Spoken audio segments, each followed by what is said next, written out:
Selamat datang Bang Usman.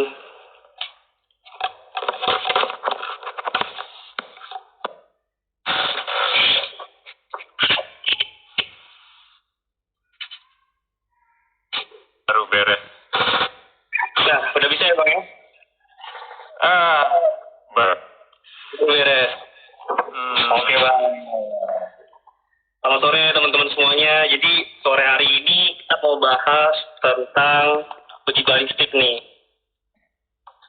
Gimana Bang? Jadi sebenarnya kan kita mulai jam 4 sore ya. Iya maaf. Aduh, Kendala. maaf lahir batin. Iya. Jadi ya kita mulai aja ya Bang ya. Jadi teman-teman kita cerita sedikit. Bang Usman nih senior kita juga, alumni tahun 1995. Beliau pernah menjabat sebagai KBM-FA. Kalau dulu tuh namanya Senat Fakultas Hukum ya Bang ya, tahun 98 ya. Iya betul. Dan teman-teman, Bang Usman nih besok ulang tahun loh, tanggal 6 Mei ya Bang. Kita ucapin early birthday dulu lah buat Bang Usman ya Bang ya. Karena besok kan nggak bisa lewat bareng abang nih. Sebenarnya hari ini enggak ngarang gitu. Besok dari kan Bang ya. Ya, Jadi dan sehatlah kita semua. amin Bang. Kepresman ini rencananya bikin sebulan penuh kita ngebahas HAM sih Bang. Lalu kita bakal pecah-pecah gitu sesinya. Nah sesi hari ini kita mau ngebahas nih. Sebenarnya HAM nih HAM berat kan. Tapi cita-cita yang kita kepingin tapi sama realita yang ada itu berbeda ya Bang. Iya. Kayak gitu. Terutama kalau dari uji balistiknya sendiri, abang kan waktu itu juga pernah ikutan sebagai delegasi tim Polri dan militer ya Bang ya. Ke Belanda ya Bang, keren banget. Nah kita mau pelan dari sana dulu sih Bang. Kita pecah-pecah dulu segmennya berarti nanti. Nah, Bang boleh Bang ceritain dulu Bang tentang abang sedikit Bang, teman-teman. Apa ya? Jadi saya kebetulan aja sih ditunjuk oleh kawan-kawan di tahun 98 itu ketika ada rencana untuk melakukan uji balistik gitu ya, menguji proyektil peluru yang ditemukan di Trisakti setelah tragedi penembakan itu. Ada beberapa yang lain juga yang ikut, ada Pramudia, ada Lubis kalau tidak salah, dan saya dan mereka juga ketika itu mengikuti seluruh proses di laboratorium forensik Mabes Polri dan juga laboratorium forensik di metalurgi ITB sampai ke Pindad. Nah menariknya dalam pengalaman uji balistik itu dua kelembagaan ini, TNI dan Polri, yang ketika itu masih sama-sama satu lembaga di bawah ABRI, itu berbeda pandangannya. Jadi Polri, laboratorium forensiknya itu kesimpulannya lebih mengarah pada TNI. Jadi peluru-peluru yang ditemukan itu dari kesimpulannya Polri lebih mengarah pada peluru yang ditembakkan dari jenis senjata yang dimiliki oleh militer. Sementara dari TNI, dari TNI sendiri melalui metalurgi ITB, melalui Pindad, kesimpulannya itu mengarah pada proyektil peluru yang ditembakkan dari jenis senjata yang dimiliki atau digunakan oleh Polri gitu ya. Nah ketika itu Panglima ABRI-nya masih Wiranto, kemudian Kapolrinya itu Jenderal Dibyo Widodo. Nah keduanya tampaknya memiliki perbedaan pandangan yang tidak ketemu dengan melakukan uji balistik di luar negeri gitu. Waktu itu uji balistiknya dilakukan di Kanada. Kami sempat transit di Belanda, bahkan sempat ditahan oleh imigrasi Belanda karena kami membawa peluru-peluru. Waktu itu kebetulan pelurunya ada yang pegang boxnya.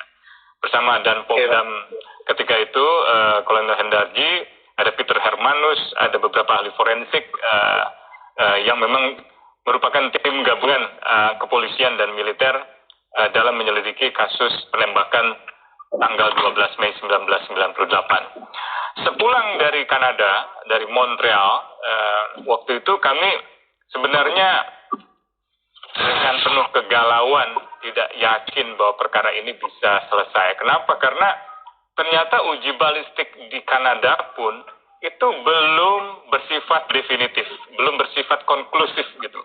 Jadi proyektil peluru itu hanya bisa diukur probabilitasnya, kemiripannya dengan laras senjata yang menembakkannya, itu berdasarkan kemungkinan kemiripan saja, tidak bersifat 100% misalnya. Jadi sebagai contoh misalnya ada 14 senjata yang dibawa, atau ada proyektil peluru yang dibandingkan dengan laras senjata dari 14 senjata yang katakanlah disita.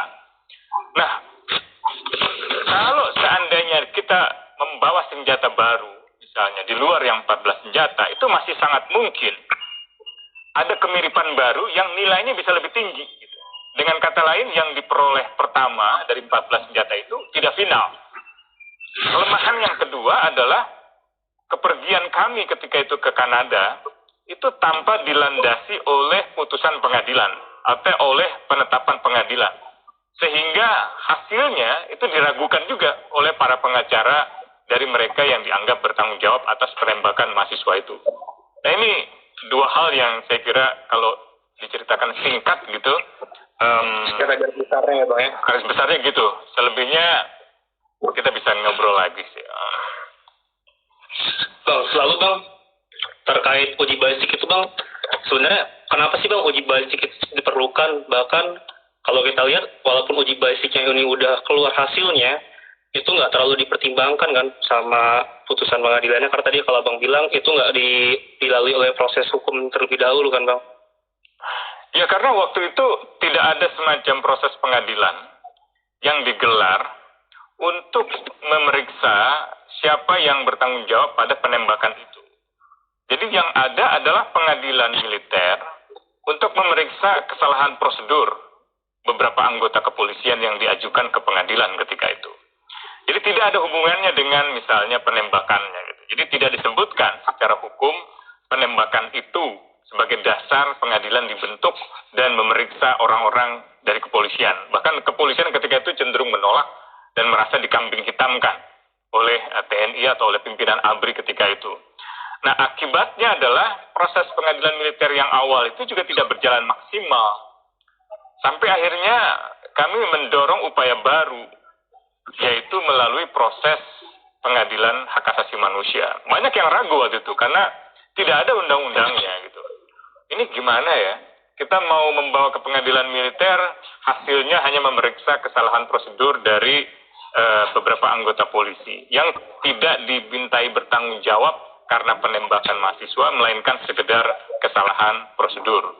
Yang kedua, kalau kita bawa ke pengadilan di luar pengadilan militer, pengadilan pidana umumnya itu tidak berjalan. Kepolisian juga ketika itu tidak melakukan penyelidikan atau penyidikan, dan memang secara hukum kepolisian berada di bawah jurisdiksi peradilan militer.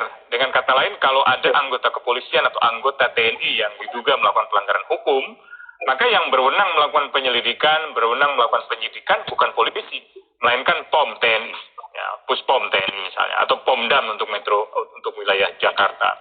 Dengan demikian tidak ada peluang hukum lain kecuali membentuk hal yang baru. Waktu itu saya dengan almarhum Munir sempat berdiskusi panjang. Saya katakan, kita kan belum punya undang-undang pengadilan HAM-nya, Cak. Dan kami belum terlalu punya bayangan yang jelas tentang apa itu pengadilan HAM. Nah, jawaban Munir almarhum adalah, kalau memang belum ada, ya kita adakan. Gitu. Artinya kita perjuangkan supaya sistem peradilan itu dibentuk. Gitu. Karena buat Munir, peradilan saat itu, peradilan hukum di saat itu menjadi instrumen dari kekuasaan, menjadi alat dari kekuasaan. Kalaupun ada pengadilan yang dibentuk, pengadilan pidana atau pengadilan misalnya militer, itu lebih untuk membenarkan apa yang salah dari yang dilakukan oleh negara. Bahkan untuk melindungi petinggi-petinggi keamanan yang sebenarnya lebih bertanggung jawab atas sebuah penembakan ketimbang anggota-anggotanya di lapangan yang sebenarnya hanya menjalankan perintah. Karena anggota-anggota di lapangan itu tidak punya hubungan khusus misalnya dengan korban, dengan Elang Mulia Lesmana, dengan Habibudin Royan, dengan Hendriawansi atau dengan Heri Hartanto misalnya. Mereka nggak pernah punya hubungan atau perselisihan atau balas dendam atau motif-motif lain yang memungkinkan mereka melakukan penembakan terhadap keempat mahasiswa tersebut.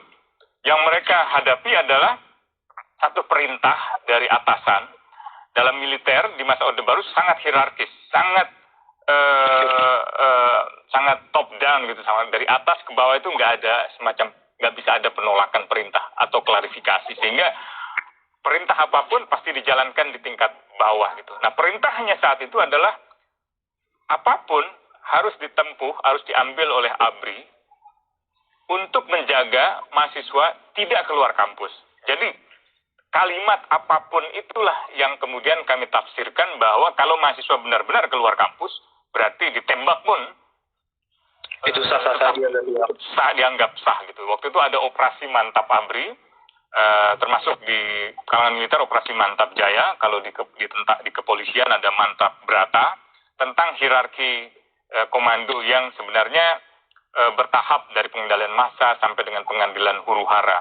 Nah, yang terjadi di dalam peristiwa Trisakti itu memang penyerangan brutal, dua-duanya, polisi dan TNI. Saya kira kedua-duanya itu bertanggung jawab. Nah, sayangnya dalam proses hukum di peradilan militer atau dalam proses uji balistik, mereka cenderung seperti saling melempar tanggung jawab. Dan ini membingungkan keluarga korban, sampai akhirnya membentuk tim pengacara, rektor juga ikut membentuk tim, lalu saya dan kawan-kawan membentuk tim pencari fakta atau tim penuntasan kasus, lalu diminta untuk ikut dalam uji balistik ke Kanada, dan seterusnya gitu. Nah,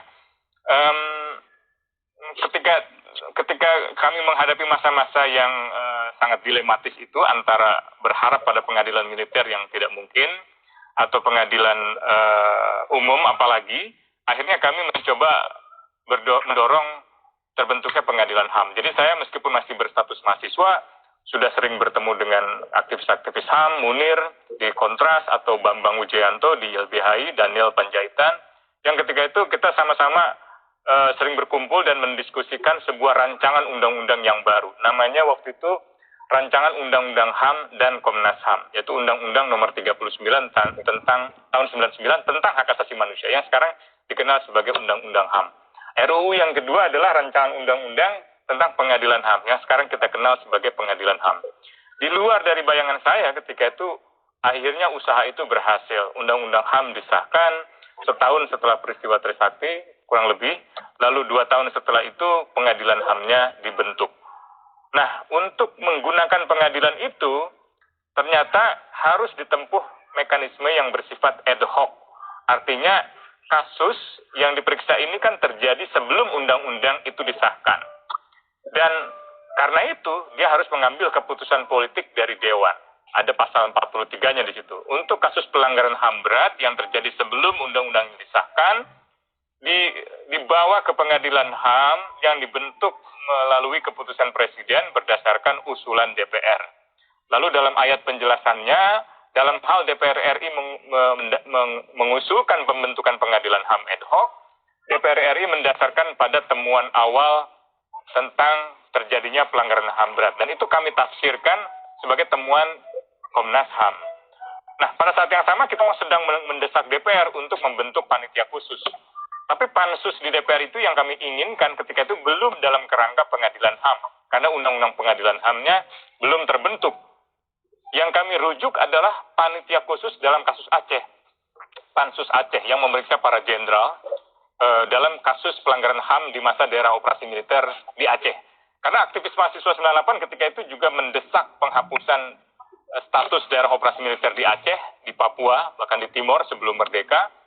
Dan akhirnya kami terus mendorong DPR sampai akhirnya terbentuk panitia khusus tersebut. Jadi panitia khusus itu terbentuk persis, kalau tidak salah, 1 bulan sebelum Undang-Undang Pengadilan HAM itu dibentuk. Nah, karena itu terbentuk sebelum Undang-Undang Pengadilan HAM, disusul dengan pengesahan Undang-Undang Pengadilan HAM, kami mengawinkan saja terbentuknya panitia khusus itu dengan pasal yang ada di dalam pasal 43 Undang-Undang Pengadilan HAM, yaitu DPR kami desak supaya membentuk pengadilan HAM ad hoc, mengusulkannya kepada DPR, dan DPR menerbitkan Kepres. Itu yang kami lakukan. Nah, sayangnya di DPR banyak terjadi politisasi, dan itu bukan hal baru, dan belum yang terburuk, karena panitia khusus Aceh, pansus DPR Aceh, itu bahkan salah satu anggotanya itu sampai dibunuh, namanya Tengku Nasruddin Daud dari Partai P3. Itu sampai dibunuh karena aktif, sangat vokal dalam menyuarakan pelanggaran HAM di Aceh. Nah, kasus pansus di Trisakti itu sangat penuh politisasi, salah satu politisasi yang paling fatal adalah ketika mengambil keputusan. Pansus itu kan gabungan antara dua komisi yang di dalamnya terdiri dari 50 anggota dewan. Ketika mengambil keputusan bahwa peristiwa Trisakti ini pelanggaran HAM berat atau bukan, itu sebenarnya mereka melakukannya dengan cara voting. Jadi dari 50 anggota pansus yang terdaftar di dalam daftar absen pansus itu sebenarnya hanya 26 orang. Memang sah 50 plus 1 di atas kertas. Tapi sebenarnya di dalam sidang itu, di dalam rapat DPR ketika mengambil keputusan, tidak ada 26 orang itu. Yang ada hanyalah 19 orang. Jadi cacatnya sudah bertingkat itu. Dari pengambilan keputusan yang seharusnya ditempuh secara demokratis berdasarkan hasil penyelidikan yang berupa temuan-temuan awal tentang peristiwa ini sebagai pelanggaran HAM berat menjadi sangat politis gitu dengan voting gitu. Anda bayangkan penentuan keputusan DPR untuk menentukan ini pelanggaran HAM berat atau tidak, ini kejahatan atau tidak, dilakukan dengan cara voting oleh 19 politisi. Bukan orang yang ahli dalam bidang hukum, dalam bidang HAM, atau dalam bidang penyelidikan, atau dalam bidang penyidikan. Jadi, itu yang sangat kami sayangkan gitu. Nah, itu hampir tiap waktu kami melakukan desakan, bahkan ketika saya sudah lulus sebagai mahasiswa tahun 99, tahun September, saya masih sering ikut demonstrasi mahasiswa Trisakti dan kampus-kampus lain, menggunakan jaket alma mater untuk mendesak terbentuknya pansus sampai akhirnya terbentuknya Undang-Undang Pengadilan HAM itu. Nah, memang tidak mudah, terlalu banyak yang terjadi, konflik Ambon terjadi, kemudian Gus Dur digulingkan, dan sampai akhirnya kami semua juga para mahasiswa yang ketika itu sudah bekerja di masing-masing bidang, berkeluarga gitu, dan yang kami lakukan akhirnya hanya tiap tahun turun ke kampus untuk ikut menemani kawan-kawan aktivis mahasiswa yang lebih muda untuk bisa membantu menemani keluarga dari mereka yang gugur dalam tragedi Trisakti itu gitu. Bang, bicara mengenai undang-undang, Bang. Kalau kita lihat kan undang-undang kami dari yang Undang-Undang Nomor 26 tahun 2000, itu kan sebenarnya untuk membahas tentang detail HAM juga, Bang. Kenapa sih itu nggak dijadikan landasan dasar untuk penuntasan kasus ini, Bang? Gimana? Sorry, saya habis baca komentar di... Iya, jadi kalau kita bicara mengenai undang-undang kan, Bang. Undang-Undang Nomor 26 tahun 2000 kan itu ngebahas tentang HAM. Kenapa sih undang-undang tersebut tuh nggak dijadikan sebuah landasan bagi teman-teman elit politik untuk menuntaskan kasus ini, Bang? Padahal kan sebenarnya kalau kita ngomongin yang dasar kan udah jelas ya, Bang. Ya, karena mereka mewakili kepentingan politik yang berbeda. Dan karena yang kedua, desakan politiknya juga tidak lagi sama. Yang saya maksud dengan elit politik yang mewakili kepentingan berbeda, sebagai contoh, ini yang juga ditanyakan di bawah oleh Zikri kalau tidak salah, yaitu pernyataan Jaksa Agung yang baru-baru ini memberikan pernyataan bahwa peristiwa Trisakti Semanggi 1, Semanggi 2 itu bukan pelanggaran HAM yang berat gitu. Nah, pernyataan ini sebenarnya dampaknya sangat negatif. Pertama, pernyataan ini menambah kendala bagi keluarga korban untuk mencari keadilan.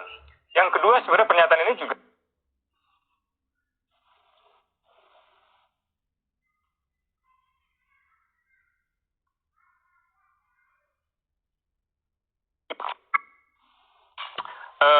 Ibu Sumarsih, Ibu Hirateti Yoga yang sudah meninggal, atau Ibu Karsia, atau Ibu Syahrir gitu, dan lain-lain, mereka selama ini mungkin sudah lelah gitu, bahkan mungkin sudah patah arang gitu, karena telah begitu banyak yang dikorbankan, waktu, energi, pikiran, bahkan sebagian dari mereka sudah meninggal dunia karena tekanan psikologi, salah satunya juga yang menimbulkan goncangan jiwa mereka sehingga tidak kuat lagi untuk melanjutkan perjuangan ini.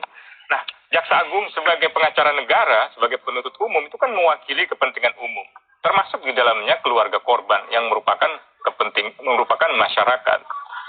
Jaksa Agung juga pengacara negara yang harusnya membela hukum negara. Nah, hukum negara dalam kasus ini adalah Undang-Undang Pengadilan HAM yang seharusnya mereka bela, mereka gunakan. Nah, pernyataan Jaksa Agung bahwa ini bukan pelanggaran HAM berat itu sebenarnya lebih pantas atau sepantasnya dilontarkan oleh pengacara-pengacara pelaku gitu. Pengacara-pengacara pelaku itulah yang seharusnya mengatakan itu, bahwa ini bukan pelanggaran HAM berat. Persis argumen-argumen itu juga yang dulu dibangun oleh para pengacara pelaku ketika penyelidikan yang kami lakukan di Komnas HAM itu sedang berjalan. Mereka mengemukakan argumen yang sama persis yang diulangi oleh Jaksa Agung. Nah, ini satu hal yang saya kira sangat disayangkan. Seharusnya kan Jaksa Agung sebagai penuntut umum mewakili kepentingan korban, sebagai pengacara negara mewakili kepentingan hukum negara yang melarang pelanggaran HAM berat. Dan kalau ada yang melanggar hukum negara yang melanggar pelanggaran HAM, yang melarang pelanggaran HAM berat, maka Jaksa Agung wajib untuk menyidiknya, menyidik dalam arti memeriksanya, mencari tahu siapa pelakunya, dan menuntutnya ke pengadilan. Tapi itu sebenarnya dilakukan dalam kasus Timor Timur, Jaksa Agungnya Marzuki Darusman. Yang kedua adalah kasus Tanjung Priok, Jaksa Agungnya adalah Baharudin Lopa. Nah, sayangnya kasus Trisakti ini juga ketika itu bertemu dengan Jaksa Agung yang berbeda, yaitu M.A. Rahman, yang saya kira dalam kasus Tanjung Priok saja sudah sangat bermasalah mengurangi jumlah tersangka yang diajukan ke pengadilan. Dalam kasus Trisakti, Semanggi 1, Semanggi 2 itu mengulangi pernyataan-pernyataan pengacara dari Babinkum TNI dan juga pengacara yang dibentuk oleh mantan Panglima ABRI ketika itu untuk menolak hasil penyelidikan Komnas HAM. Dan mereka bergelia di DPR. Nah, pada saat yang sama juga Gus Dur sebagai presiden ketika itu sedang mendorong pengadilan pada Soeharto atas kasus-kasus korupsi dan kolusi serta nepotisme yang melibatkan yayasan-yayasan di bawah kepemimpinannya, termasuk korupsi di masa pemerintahannya. Nah, jadi perlawanan terhadap usaha Gus Dur mengadili Soeharto, mencopot Wiranto dalam kasus Timor Timur, itu juga bertemu dalam kasus Trisakti Semanggi 1, Semanggi 2, di mana ketika itu DPR juga sedang berkonflik dengan Gus Dur. Dengan kata lain, apa yang semula saya harapkan bersama kawan-kawan, bahwa elit politik DPR akan mendengarkan kita melaksanakan undang-undang itu, ternyata sedang berbeda kepentingan dengan presiden yang seharusnya bersama mereka menerbitkan Kepres tentang pengadilan HAM ad hoc.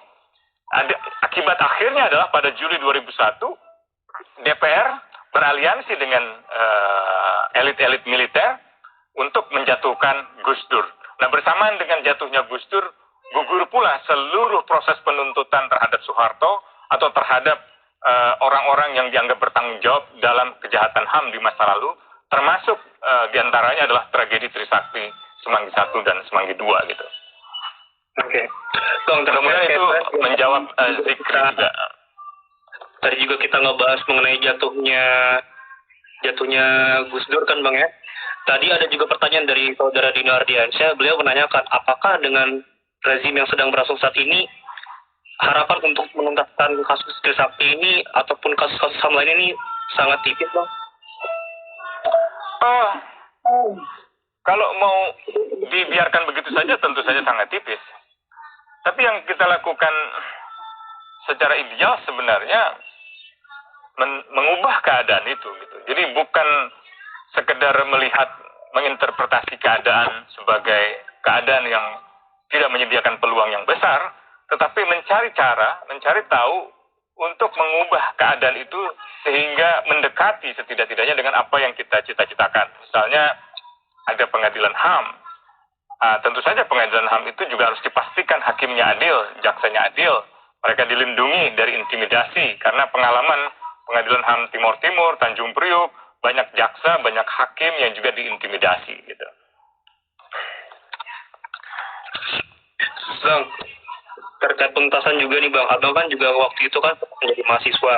Jadi mungkin boleh Bang Abang kasih pesan-pesan untuk teman-teman mahasiswa, khususnya buat yang masih sedang aktif-aktifnya untuk mengerjakan penuntasan HAM nih Bang. Sebaiknya ini kita ngapain sih Bang? Karena kan perjuangan yang zaman-zaman ya kita nggak bisa bilang konservatif juga, tapi zaman-zamannya Abang dengan zaman kita kan pasti berbeda ya Bang. Iya, berbeda. Dan tentu saja setiap zaman ada tantangannya sendiri.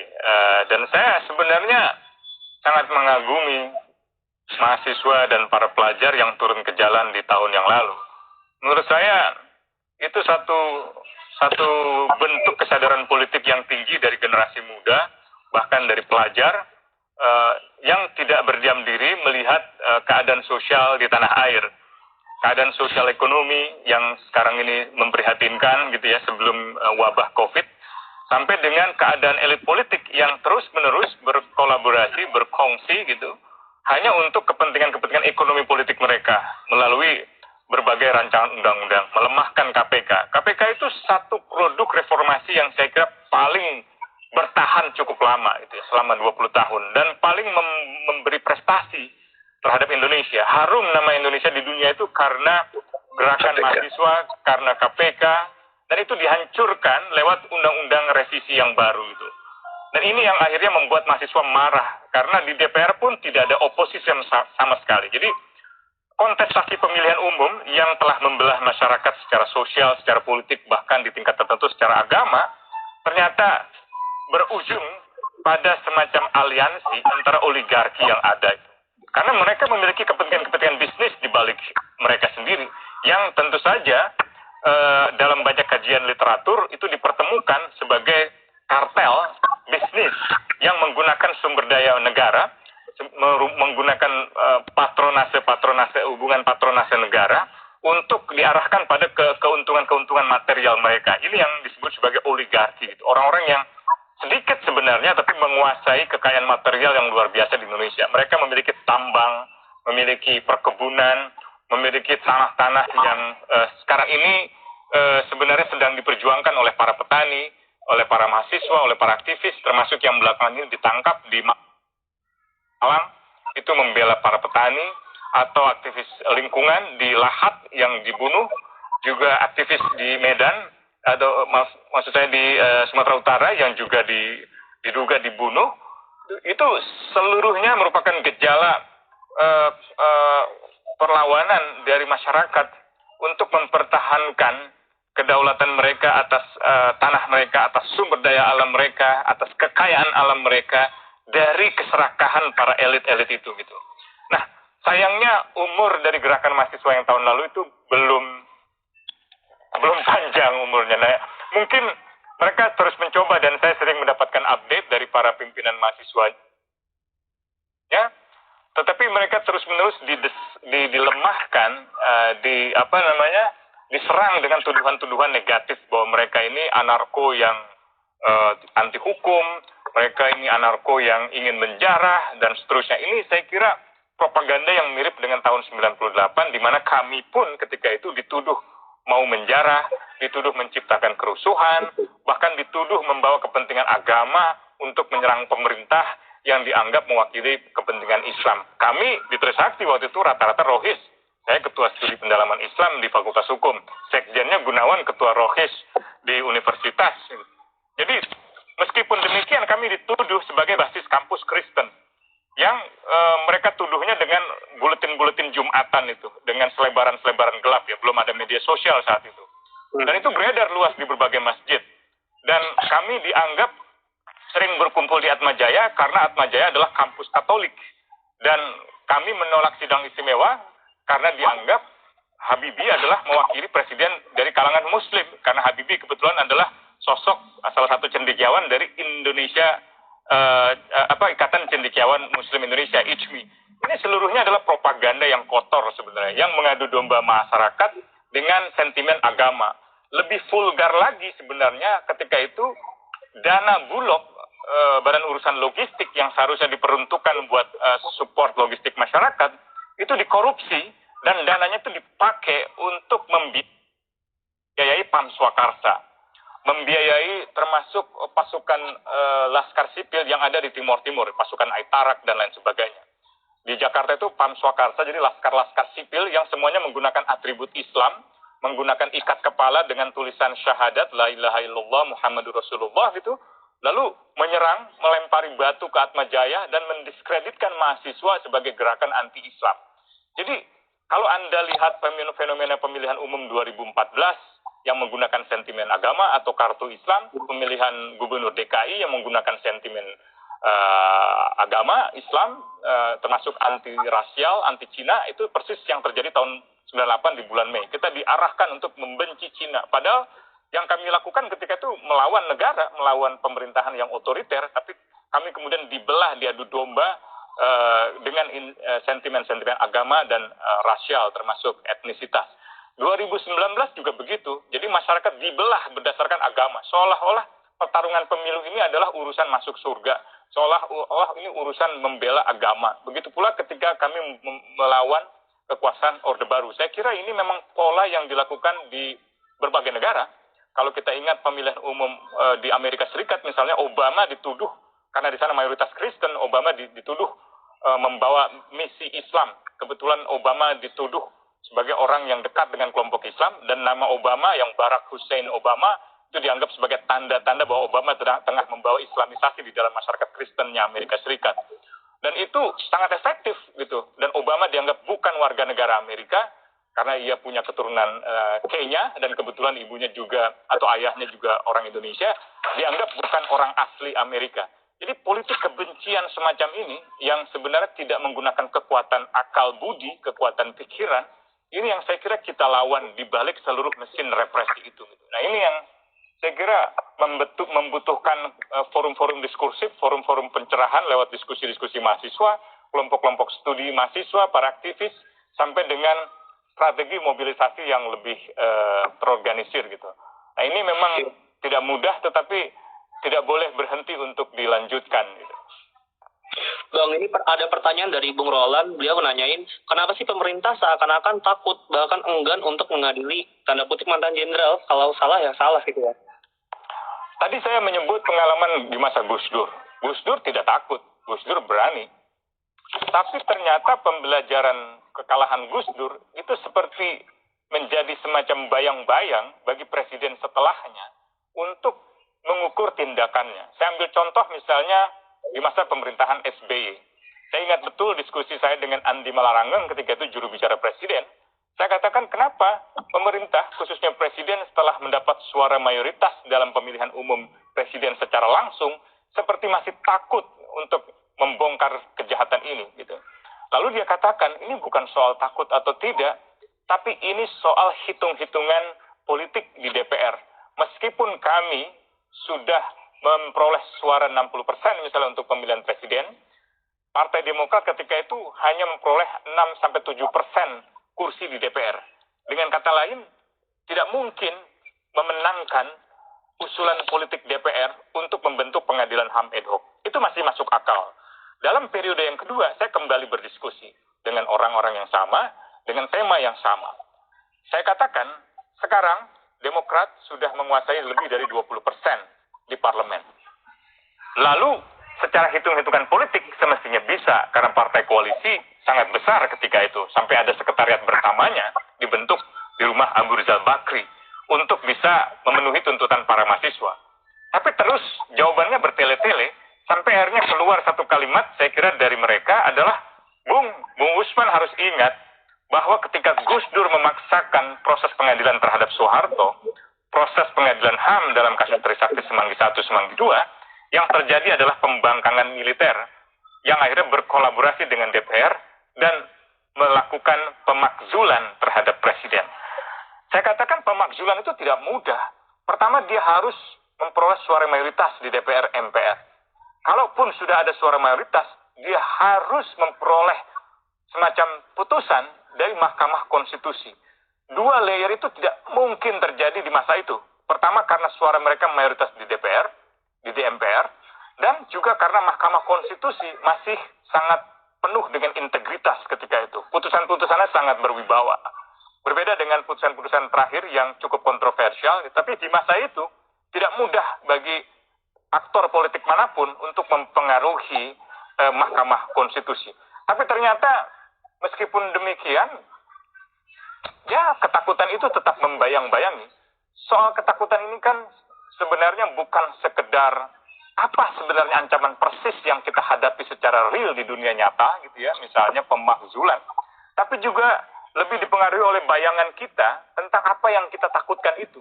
Jadi ketakutan itu menurut saya lebih besar di dalam pikiran pemimpin ketika itu ketimbang ketakutan dari realitas yang mungkin terjadi di dalam alam yang sesungguhnya gitu. Ini yang akhirnya menjadi kesimpulan kami, selain tentu saja secara dinas kemiliteran, Presiden SBY ketika itu adalah junior dari misalnya orang seperti Wiranto yang di masanya menjadi panglima, menjadi komandan dari Susilo Bambang Yudhoyono. Di dalam dunia kemiliteran, bahkan dalam kepolisian, itu kalau kita bicara dengan mereka, jarak satu angkatan itu seperti jarak bumi dan langit gitu. Jadi tidak mudah untuk membangun semacam kesetaraan gitu, tidak ada ewuh pakewuh gitu dalam membentuk atau dalam mendorong penegakan hukum. Bahkan Pak SBY saya kira pernah bercerita ketika itu dia katakan gini, meskipun saya sudah jadi presiden, ketika berhadapan dengan senior-senior saya itu sering masih dianggap sebagai komandan batalion.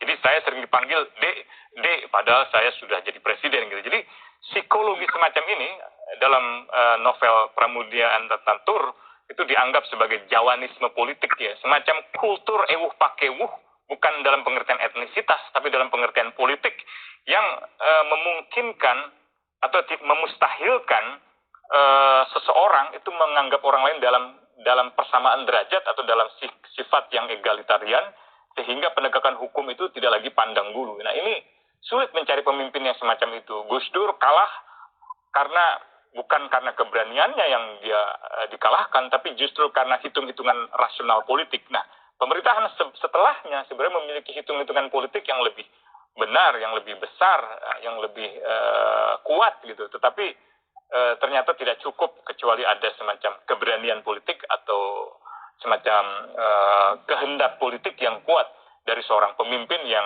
saya kira harus berkelas negarawan. Tidak ada satupun negara di dunia yang menyelesaikan pelanggaran HAM berat masa lalu di bawah pemimpin yang sifatnya tidak lebih dari sekedar politisi, apalagi pengusaha biasa gitu. Ia memerlukan seseorang yang meskipun ia berlatar belakang partai politik atau berlatar belakang pengusaha, tapi kalau ia memiliki sifat negarawan, sikap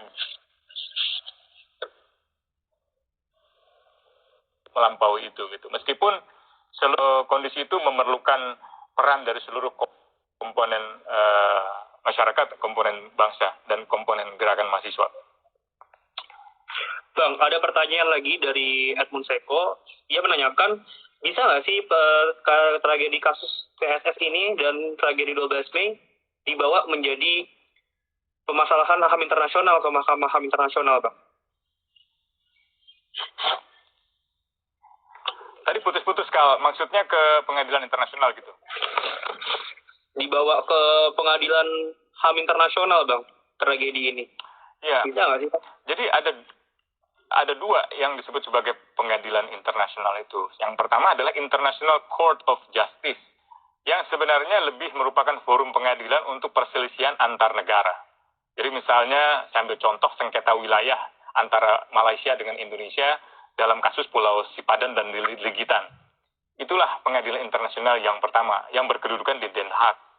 Pengadilan internasional yang kedua itu lebih bersifat pertanggungjawaban kriminal. Jadi mengadili penjahat-penjahat kriminal yang melakukan kejahatan paling serius di bawah hukum internasional. Misalnya kejahatan kemanusiaan, kejahatan perang, atau kejahatan agresi, atau kejahatan genosida. Nah, untuk kejahatan-kejahatan internasional semacam ini, itu pernah dibentuk yang disebut sebagai Mahkamah Pidana Internasional untuk Yugoslavia, untuk Rwanda, yang bersifat ad hoc. Persis ini yang dulu kita tiru dari mekanisme pengadilan HAM yang memberikan peluang terbentuknya pengadilan HAM ad hoc. Ad hoc itu maksudnya hanya untuk perkara itu saja yang terjadi di masa lalu. Hanya untuk Rwanda saja, setelah itu selesai. Hanya untuk Yugoslavia saja, setelah itu selesai. Dalam kasus Indonesia, hanya untuk Timur Timur saja, maka setelah itu selesai. Untuk Tanjung Priok saja, setelah itu selesai. Kalau mau Trisakti, harus ada keputusan politik yang baru. Itu yang disebut sebagai ad hoc. Hakimnya pun diambil bukan dari hakim karir, jaksanya bukan diambil dari hakim karir. Kalaupun ada, biasanya itu merupakan kombinasi antara unsur masyarakat, unsur yang independen, dengan unsur karir. Nah, mekanisme yang lebih baru dalam konteks mengadili kejahatan internasional atau kejahatan kemanusiaan, kejahatan perang, kejahatan genosida, sampai dengan kejahatan agresi yang tadi saya sebutkan, itu adalah melalui Mahkamah Pidana Internasional yang tidak bersifat ad hoc alias bersifat permanen. Ini dibentuk baru tahun 98 undang-undangnya yang namanya Statuta Roma. Banyak ahli hukum Indonesia, salah satunya adalah Dekan Fakultas Hukum Universitas Trisakti, Bapak Adi Andoyo yang ketika itu ikut ke Roma untuk mengikuti konferensi yang melahirkan Statuta Roma. Nah, pengadilan internasional ini bersifat permanen dan mengadili 4 kejahatan itu dan hanya bisa membawa perkara, salah satunya syaratnya adalah kepada satu negara yang memang telah meratifikasinya.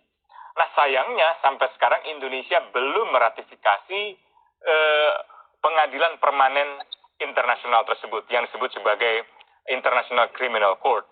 Ada yang lupa saya sebutkan, untuk Mahkamah Pidana Internasional yang bersifat ad hoc, sebenarnya untuk kasus Indonesia pernah direkomendasikan untuk kasus Timor Timur, yaitu berdasarkan hasil penyelidikan Mary Robinson, mantan pemimpin Irlandia, yang memimpin Komisi Tinggi Hak Asasi Manusia PBB ketika itu, yang melakukan penyelidikan ke Timor Timur.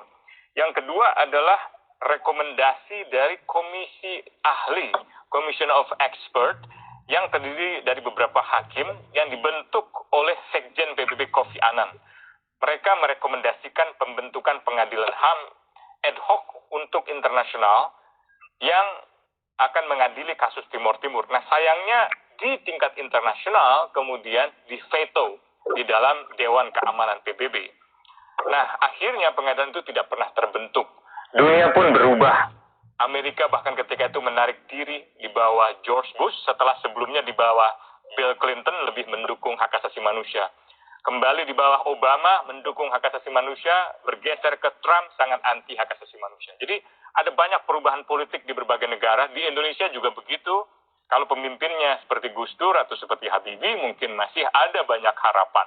Tapi kalau pemimpinnya tidak punya komitmen itu, saya kira akan sangat sulit. Ya, gitu.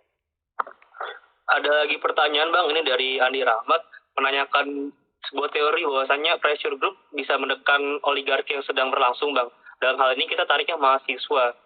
Sebenarnya teori ini masih relevan nggak sih Bang kalau kita lihat dengan, ya bisa kita bilang tipikal mahasiswa zaman sekarang yang nggak terlalu peduli dengan hal seperti ini gitu Bang? Saya kira masih sangat relevan. Salah satu kajian ilmiah yang sering saya rujuk adalah disertasi dari Edward Aspinall, sekarang merupakan seorang profesor di Australian National University. Dia ketika itu melakukan studi tentang gerakan mahasiswa, tentang gerakan oposisi, dan disertasinya kemudian diterbitkan oleh Stanford dalam buku terbitan Stanford berjudul Opposing Suharto, melawan Soeharto atau beroposisi terhadap Soeharto. Nah, di dalam penelitiannya dikatakan bahwa kekuatan sosial atau gerakan sosial yang ketika itu berhasil melawan oligarki Orde Baru, dalam hal ini Cendana, Soeharto gitu, itu merupakan gabungan antara kekuatan-kekuatan oposisi yang berbeda-beda. Yang pertama adalah yang disebut oleh Edward Aspinall sebagai mobilizational force opposition, yaitu oposisi yang punya kemampuan mobilisasi. Siapa? Mahasiswa. Jadi ketika itu mahasiswa sangat efektif dalam menurunkan massa dalam jumlah yang sangat besar. Yang kedua adalah kekuatan oposisi yang disebutnya sebagai prototype opposition, dan ini adalah lembaga-lembaga non-pemerintah seperti LBH, Walhi, Kontras, yang juga di tahun lalu sebenarnya saling berkolaborasi dalam gerakan reformasi di korupsi bersama para mahasiswa, bersama para pelajar untuk menolak revisi Undang-Undang KPK, merevisi Undang-Undang KUHP, dan lain sebagainya. Kekuatan oposisi yang ketiga yang disebut dalam studi itu adalah yang disebut sebagai orang-orang yang memiliki kewibawaan di mata publik. Ini ada Ali Sadikin, ada Marsilam Simanjuntak, ada Gus Dur ketika itu belum jadi presiden. Dan yang terakhir adalah yang disebut sebagai oposisi alegal, semacam oposisi yang sebenarnya unik karena terdiri dari para politisi, misalnya Aberson Sihaloho saat itu, atau dari politisi lainnya di partai PDI maupun partai P3, yang ketika itu berkolaborasi dengan gerakan mahasiswa, terhubung dengan aktivis-aktivis mahasiswa, terhubung dengan aktivis-aktivis organisasi non-pemerintah, dan terhubung dengan tokoh-tokoh perorangan yang tadi saya sebut. Nah, penggabungan antara 4 jenis kekuatan oposisi inilah yang akhirnya berhasil menumbangkan oligarki Orde Baru, yaitu kelompok cendana. Dan saya kira kalau itu mau digunakan masih sangat relevan, mungkin perlu ditambah dengan yang baru, yaitu kekuatan kelompok generasi muda yang sekarang ini disebut sebagai milenial atau post milenial, yang memiliki kemampuan artikulasi serta memiliki medium komunikasi yang jauh lebih baik dibandingkan di masa-masa yang lalu. Mestinya itu bisa. Mungkin terakhir Bang, sebelum kita tutup menjelang buka nih Bang, saya ada pertanyaan juga Bang. Ini sebenarnya agak kita flashback terkait masalah di Amerika sih Bang, pemakzulannya Donald Trump. Kenapa sih Bang di Indonesia ini kita nggak bisa ada check and balance yang komprehensif di trias politika di Indonesia? Karena kan kalau kita bukannya kita tidak percaya sama masyarakat ya Bang, tapi kalau misalkan dari internal para pemegang elit politik juga bisa melakukan check and balance, bukankah lebih baik kan ya Bang ya? Kenapa sih itu nggak bisa terjadi Bang? Ada banyak kajian yang menjelaskan itu. Yang pertama, tadi saya sudah sebutkan kuatnya oligarki, gitu. Segelintir orang yang memang memiliki kekayaan material luar biasa sehingga bisa mempengaruhi seluruh proses pengambilan keputusan dengan uang. Kultur korupsi, dalam tanda petik ya kulturnya, itu kan belum hilang. Gitu. Jaksa masih bisa disuap, hakim masih bisa disuap, polisi apalagi gitu kan, dalam transaksi di DPR juga begitu, ekspor impor juga begitu.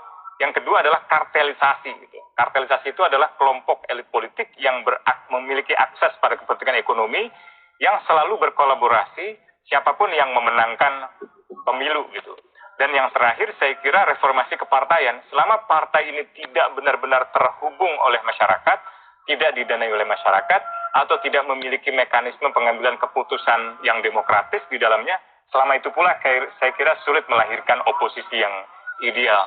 Kan ada partai politik yang sampai sekarang ketua umumnya itu-itu saja, tidak pernah diganti. Ini satu cerminan saja yang saya kira perlu dirubah. Dan mungkin terakhir, kalau menyetir studi Fedi Hadis 2018, seorang profesor di Melbourne, orang Indonesia, dia mengatakan salah satu kendalanya adalah lemahnya pengorganisasian gerakan sosial. Dalam hal ini tentu gerakan masyarakat non-pemerintah, aktivis mahasiswa, dan lain-lain. Saya kira itu. Selamat berbuka. Makasih banyak banget Bang atas waktunya. Ya, dari Michael, sangat berterima kasih. Maaf juga tadi ada kendala teknis ya Bang ya. Saya yang minta maaf. Baik Bang, mungkin ke depannya kita bisa diskusi lagi Bang. Apabila setelah pandemi selesai juga kan Bang ya. Dan juga selamat ulang tahun besok ya Bang ya.